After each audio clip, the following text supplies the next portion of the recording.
HDFC limited ये है वो दिग्गज कंपनी जिसका आज ट्रेडिंग का आखिरी दिन है और उसके बाद HDFC लिमिटेड के जो जितने भी शेयर होल्डर्स हैं वो सब HDFC बैंक के शेयर होल्डर्स बन जाएंगे।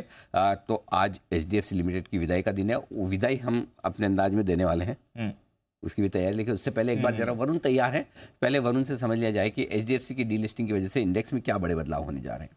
तो डेफिनेटली अनिल जी 45 साल बाद फाइनली HDFC लिमिटेड जो है उसकी यहाँ पे डीलिस्टिंग हो रही है, मार्केट से ये अब निकल जाएगा और आज इसका आखिरी ट्रेडिंग सेशन है। जितने भी आपके कॉन्ट्रैक्ट्स है सब एक्सपायर हो जाएंगे और कल से HDFC बैंक जो है बिग एंटिटी वो यहाँ पे आपको देखने मिलेगी। हालांकि HDFC लिमिटेड के 25 शेयर के लिए HDFC बैंक के 42 शेयर जो है वो दिए जाएंगे। HDFC बैंक में 100% हिस्सेदारी जो है वो पब्लिक शेयर होल्डर्स की होगी और HDFC लिमिटेड के शेयर होल्डर्स की करीब 41% के आसपास की हिस्सेदारी होगी।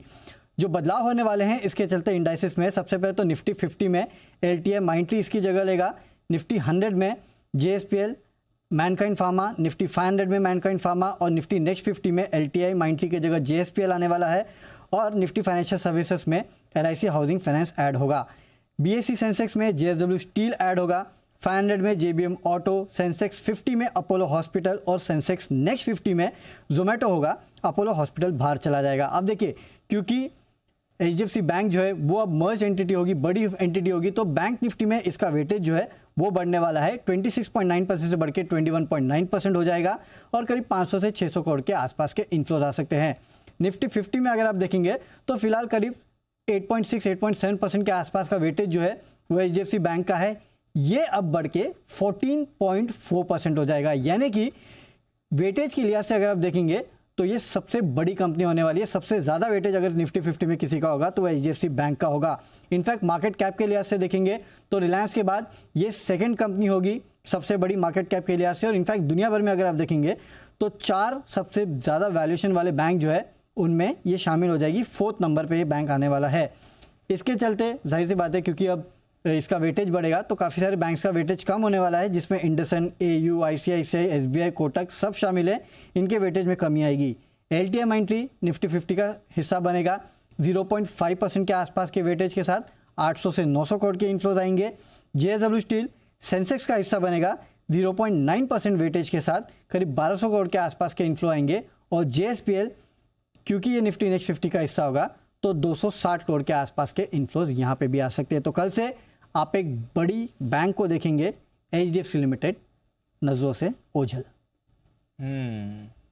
HDFC बैंक की वेटेज 14.4। हाँ, रिलायंस की फिलहाल कुछ 10.9 के आसपास। तो हाईएस्ट वेटेज अब हाईएस्ट सबसे ज़्यादा। बिल्कुल। तो ये आपके लिए पूरा का पूरा HDFC लिमिटेड के इंडेक्स से बाहर निकलने की वजह से ढेर सारे बदलाव आपको होते दिख रहे हैं। लेकिन HDFC लिमिटेड दीप जाना जाएगा, माना जाएगा एक इतनी बेहतरीन पारी खेलने के लिए, जिन्होंने 40 साल में एक ऐसी लंबी पारी खेली जिसमें करोड़ों ऐसे हिंदुस्तान के लोग हैं जिन्हें अपने सर पर उन्होंने छत दी। उनके मेरे ख्याल से आदमी का सबसे बड़ा सपना ज़िंदगी में कोई हासिल करने का होता है तो वो अपना घर होता है। जी सर। और घर का वो सपना पूरा करने में HDFC लिमिटेड ने मदद की है। लाखों इन्वेस्टर्स को बड़ी वेल्थ बनाने का मौका HDFC लिमिटेड ने दिया है। तो आई एम श्योर कि HDFC लिमिटेड की तरफ से जो कुछ भी खुशियों के पल इतने इन्वेस्टर्स को और इतने होम बायर्स को दिए गए हैं वो हमेशा याद रखे जाएंगे। तो आज चूंकि आखिरी दिन है, हम भी कोशिश कर रहे हैं कि हमारी एक तरीके से HDFC लिमिटेड को आज के बाजार से विदाई दी जाए, क्योंकि अब HDFC बैंक हो जाएगा। आज आखिरी ट्रेडिंग है। एक कुछ 2 पंक्तियां हैं गाने की जो HDFC लिमिटेड को समर्पित है, सुनिए। रहे न रहे हम महका करेंगे बनके कली बनके सबा बागी वफा में रहे न रहे हम। तो ये गाना HDFC के लिए, HDFC लिमिटेड के हिसाब से टॉप बॉसेस के लिए फिट होता है कि दीपक पारेख साहब, के मिस्त्री साहब, VS रंगन सर, रेणु सूद करनाड और उसके बाद कई सारे HDFC बैंक में आदित्य पुरी साहब रहे हैं। नवनीत मुन्ना साहब HDFC म्यूचुअल फंड के हेड अभी हैं। प्रशांत जैन साहब ने इतनी लंबी इनिंग खेली है, मतलब अनगिनत नाम है जिन्होंने एचडीएफसी की ब्रांड को इतना स्ट्रॉन्ग बनाया है। मेरे एक बहुत अच्छे मित्र महेश शाह भी रहे एचडीएफसी, जिन्होंने कॉर्पोरेट कम्युनिकेशन संभाला है इतने लंबे सालों तक।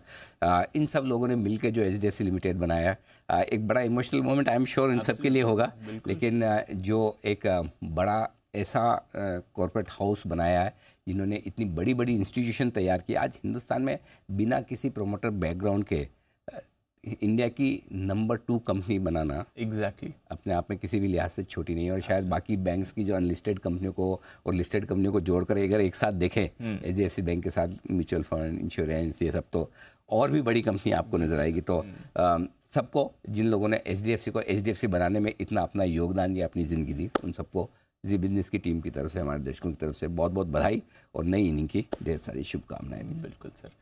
न्यू लुक एचडीएफसी बैंक अब कल से ये कंबाइंड मर्जर के बाद ट्रेड होना शुरू हो जाएगा। बिल्कुल।